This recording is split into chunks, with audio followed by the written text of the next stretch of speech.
You ask Tiger to solve. This deals with linear equations with one unknown. The final result is x equals -17/3. Let's solve it step by step. Simplify the expression. Expand the parentheses. Multiply the coefficients. Simplify the arithmetic. Expand the parentheses. Multiply the coefficients.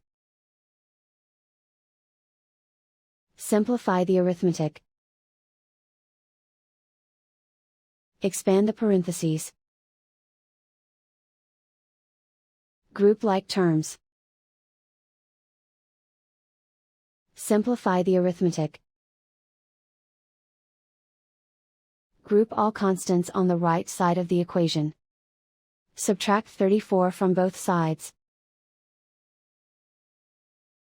Simplify the arithmetic.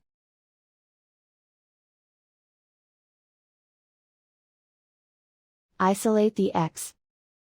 Divide both sides by 6. Simplify the fraction. Find the greatest common factor of the numerator and denominator. Factor out and cancel the greatest common factor. And so the final result is x equals -17/3.